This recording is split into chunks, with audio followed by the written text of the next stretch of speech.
Nivabi Telefon.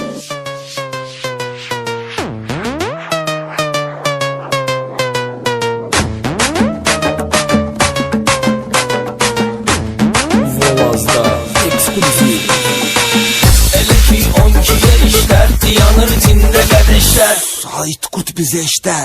Bu mele bizim meledi, Zaveski fason könedi. Düzülür cinde sayılar, oturup böyle sayılar. Kiminin çatırı haksabı, kiminin başına kül kabı.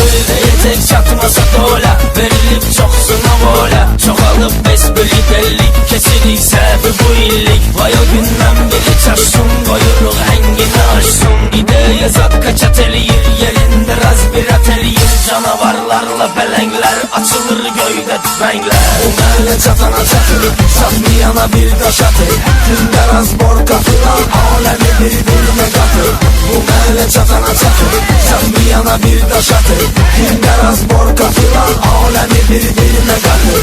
Değişir zaman başkadır, en ucuz maşın çeşkadır. Panorama Mercedes'ti, bize S-Class da bəsdi. Domino çayı bir topazdı, kazancımız orada azdı. Bizimki puldu, kumardı, soyuruq kimdə nə vardı. Danışım qonşu baxımdan, yaxındı uzaq qohumdan. Gel misal üçün nəsə istə, deyəcək qonşu baş üstə. Eşitay Elşad Efendi, Bakının 32 kendi. Bize oldukça əzizdi, Bəs rayonlar o da düzdü. Bu mele çatana çatır, satmayana bir taş atır.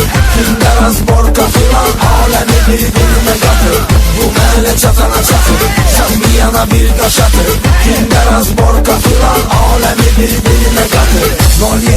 07 nəfərdə, Peridox at qara pərdə. Qaqaşlar hamısı içərdə, gəzirik gündə şəhərdə. Özümüz tok, gözümüz tok, bilirik qaydanı az çok. Bizi bizden soruşan yok, soruşan olsa da düş sok. Sözü soxdu mərdi vurma, ala parmağımı soğurma. Yemişdim altı şaurma, şaurma oldu qavurma. Soka sok düştü ne düştü, sürenin lap başı şişti. Bu da işti, benimle yerini değişti.